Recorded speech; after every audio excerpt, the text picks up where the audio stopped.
Welcome, dear motorcycle fans, to the first review of the BMW R18 in Germany. We are here at Bergmann & Sons in Pinneberg, and they made this bike available for us for this review. I think it's really the first test, the real first test in Germany. And to be honest, we are a little bit proud about that. We haven't even introduced ourselves yet. Here we are Volker, Dietmar and Markus for Motorcycle Reviews. This is Markus.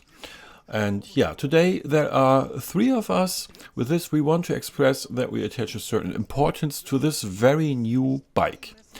The BMW R18 can be officially bought in Germany at least from September the 26th. And this first edition that we have here costs about 22,200 euros. Yeah, this first edition has many beautiful chrome parts, such as this fishtail tank and many other things that will be explained in this video later on.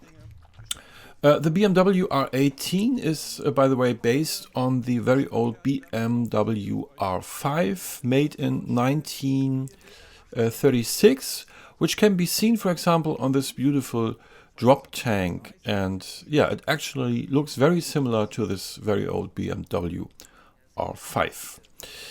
BMW itself says about this new motorcycle: the skyline is stretched and low, the double loop frame surrounds the huge and sculptural engine that impressively underpins the presence of the machine.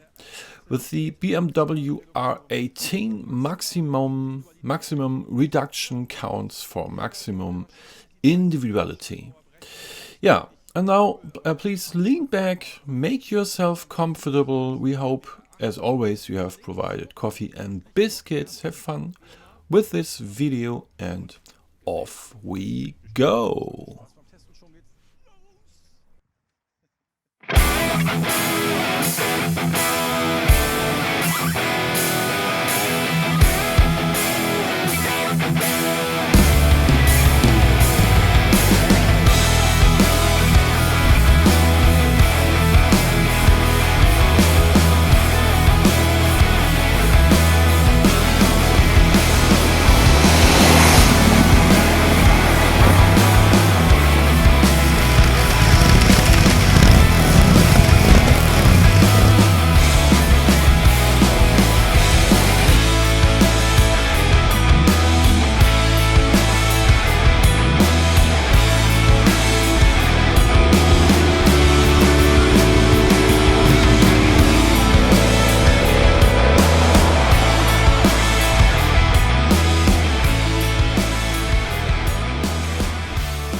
Yeah, let's start into the review with the dimensions of this massive bike. The BMW R18 is really big motorcycle. It is 2.44 meters long, and the impressive wheelbase is about 1.73 meters. I don't think we've ever tested such a big motorcycle, at least I can't remember it. The seat height is quite low, only 690 millimeters. Volker here is 180 tall and of course gets his feet on the ground without any trouble. The knee angle is also quite moderate, which makes the sitting position very comfortable also for longer rides. A peculiarity of the BMW R18 is of course the boxer cylinder, which unfortunately is a bit in the way. This means that the footrests cannot reach forward as far on other cruisers. The weight of the machine is 345 kilograms and the permissible total weight is 560 kilograms. This model here is designed as a single seat, but there is a passenger package for the R18 which costs around 250 euros. Yeah, hi there, my name is Volker and I now take you on a short test drive with the BMW R18. As you can see, I have already taken a really comfortable, nice place on this fat machine. Yeah, at the start of the Boxer engine, it shakes so very much, exactly like on the old Boxer models from BMW. I think the crankshaft alone weighs almost 10 kilos, so there's really something in motion on this BMW R18. The sound is really cool. That reminds me of a typical BMW boxer noise. Sounds really, really wonderful. The seating position is quite okay for me, but I would like to be able to move my feet a little further forward, but as we already mentioned before, this is unfortunately not possible due to the wide boxer cylinders. The beast is incredibly fat on the ground, on the road, and it has a really good draft, but we don't want to overdo it. Unfortunately, only 100 kilometers per hour is allowed here. The look ahead, when you see the machine in front of you, especially the front part of the motorcycle, then you really think you are on a big bike from the pre-war era. In my opinion, there are many retro bikes that look anything but beautiful, but this BMW R18 looks a lot retro too, but in a good way.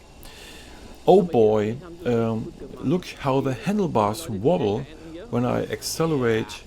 That's how it has to be on a BMW motorcycle. Yeah, then let's take a look at the cockpit and the control elements of the BMW R18. There are heated handles here. This is the ignition, and underneath is the starter and the kill switch. On the left side there are a few more switches. The cruise control, the hazard warning lights, a button for the driving modes and a switch for the menu control. Then there's the indicator, the horn and the high beam. So now let's turn on the ignition and look at the beautifully designed cockpit. By the way, down here is Berlin built written. The machine is made in Germany, in Berlin. Of course, and BMW is a bit proud of it, and that's why this note is in the cockpit. There's an analog speedometer and a couple of indicator lights as usual, and there's also a separate LC display. The gear and, for example, the speed are then displayed on the right. We want to start the engine. You can see the digital speed display here. There are two buttons for the onboard computer and for the driving modes. Here on the left side, the driving mode switch. In rain mode, the power is reduced a little and the traction control intervenes earlier. The roll mode is a bit in the middle street, we would normally say for this. And then we have rock. This program is full program, so to speak. Then we have this second button for the onboard computer with which we can flip through different information. For example, the kilometers driven so far are displayed. Oh, the machine was only driven 11 kilometers so far, of which I think we drove 9 kilometers ourselves. Anyhow, then the average consumption is displayed, the trip meter, the average speed, the voltage of the battery, and then date and time. So that's very reduced, you could say, and compared to many other modern bikes, the machine doesn't have that many technical features. And that's a good thing, in my opinion, because this is a retro bike. Incidentally, BMW is sorting the R18 into its heritage program together with R90s. And it all fits together very well, in my opinion. Overall, we find the cockpit very clear, and by the way, it is also easy to read. And I think it's just beauty, fully done. Very good job, BMW. Okay, then let's take a look on the lighting equipment of the BMW R18. This machine has, of course, LED techniques, but it is still, in my opinion, beautiful and classically made with a BMW logo in the middle, very stylish. This is the high beam and the low beam and the turn signals, and also really nice done, and the horn works too. By the way, there is an option for the R18 called Headlight Pro for 380 euros. Then there's also adaptive headlights and including cornering lights. Yeah, the turn signal housing is completely made of metal. And Berlin build is also stated here above on the brake cylinders again. This belongs to the part with the brake fluid reservoir and the holder for the mirror, and also the holder for the lever, and the mirrors here are all made of chrome. Very, very chic, very well done. Yeah, in the back there's also LED technology. Yeah, surprise, there's no separate taillight. Instead, that is integrated into the turn signals. Very stylish and everything here. Also made of metal, really chic.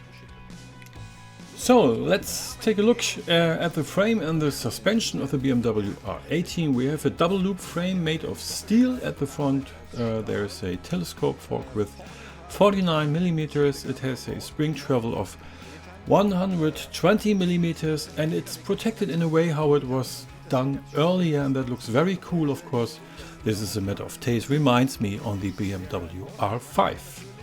The front tire comes in the size of 120/70 and is mounted on this beautiful 19-inch spoke wheel.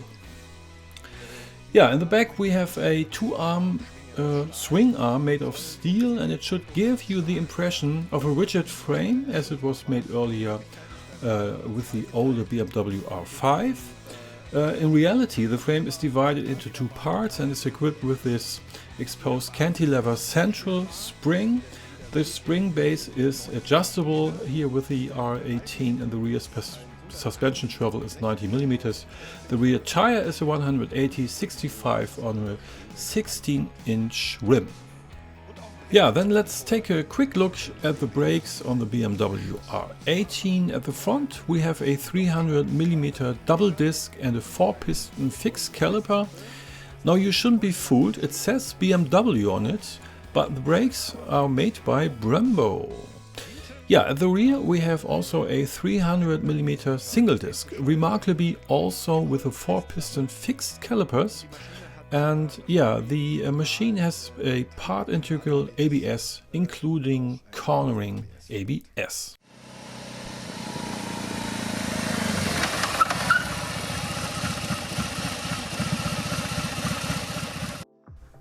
Yeah, now to the main thing of the BMW R18, the engine. It is an air-cooled 2-cylinder boxer engine with a displacement of 1,802 cubic centimeters.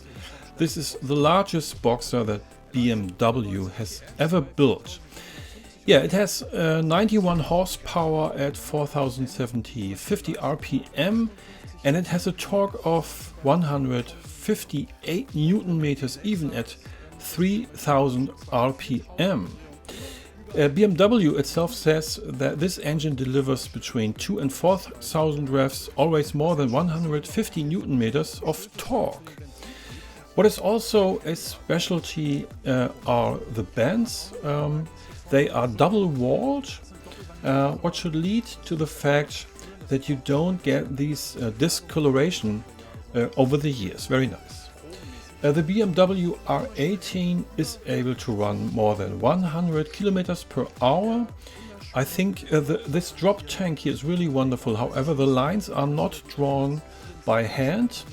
That is supposed to crow the BMW R5, and it looks like it has been handmade, but it is not. At least I think it is not.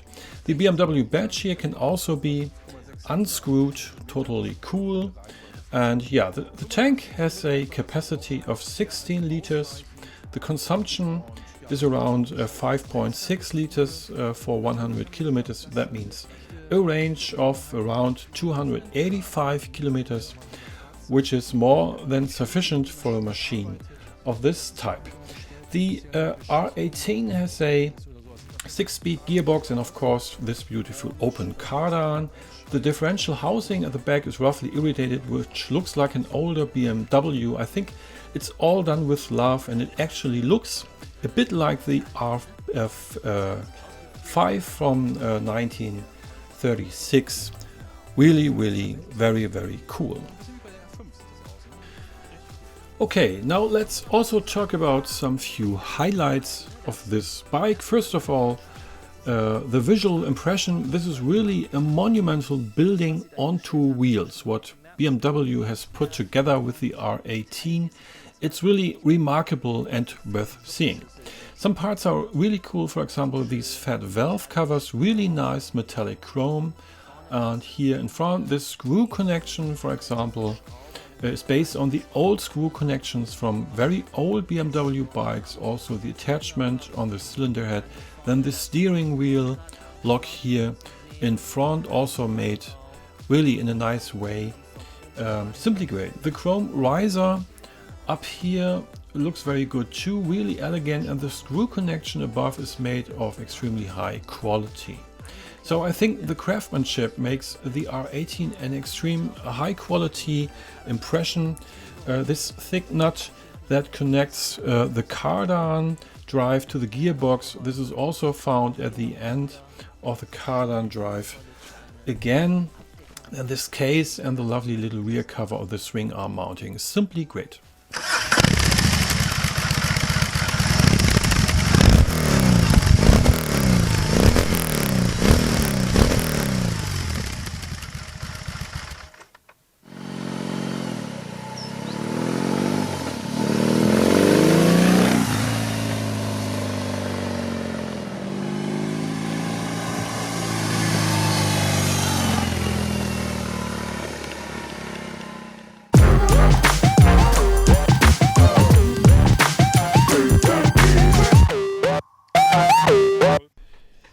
Yeah, dear people, now we are in front of the BMW R18 first edition, and we've just done all of our test drives, and now we would like to describe our driving impressions. Markus has just finished the last test drive and now starts. Markus, what do you think?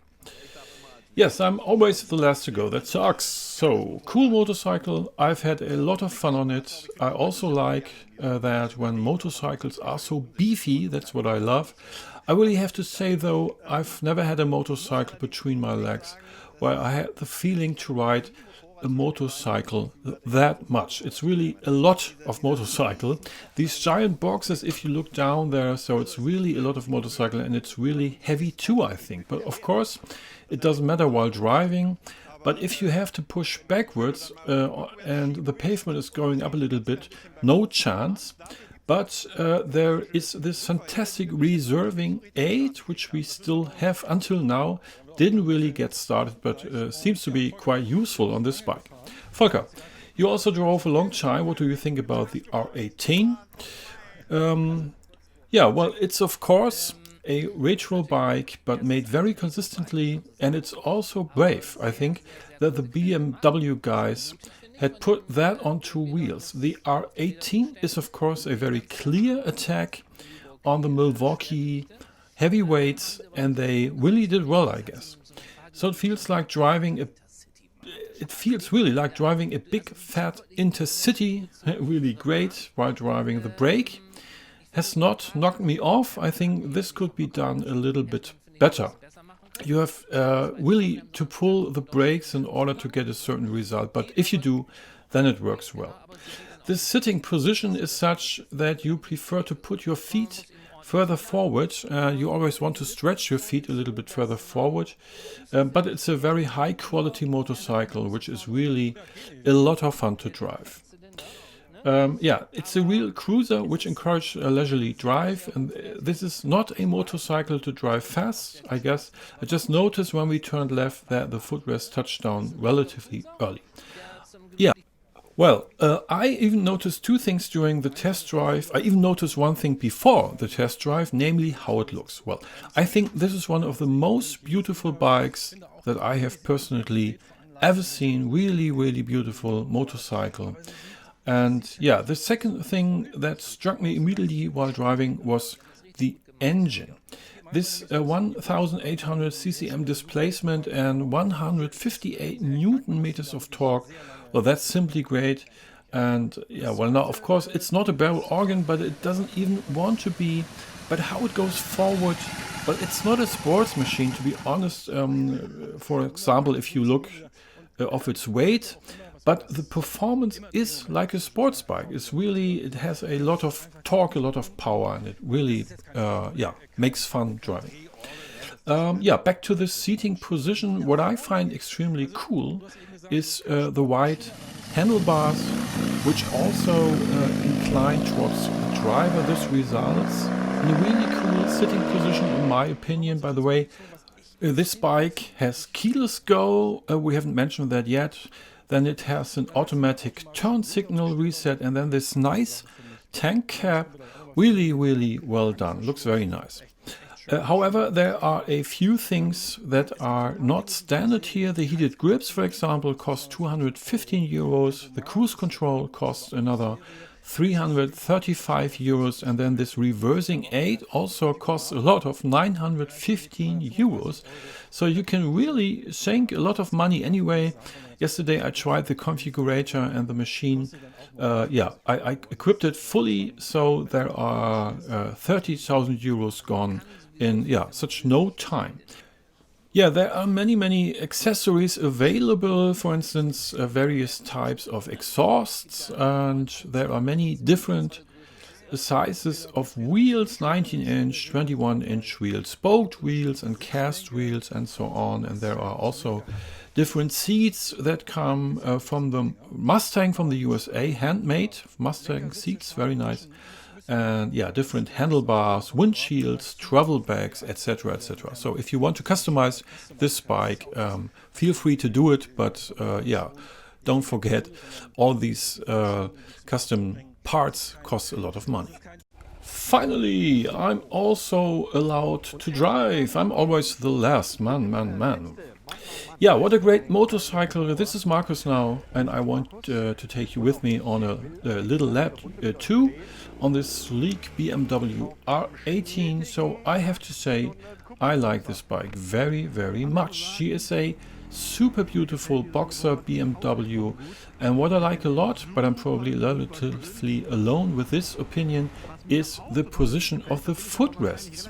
Most cruiser drivers like it when their feet are somehow in front of the wheel or so, but I have to say, since I have a problem with my back, this is really a very good compromise for me. So I'm sitting here really comfortable, and this is exactly what I need for my driving, and that's one of the reasons why I like the BMW R18 very much. Also, of course, this engine and the whole motorbike is like made for me. I like it really well.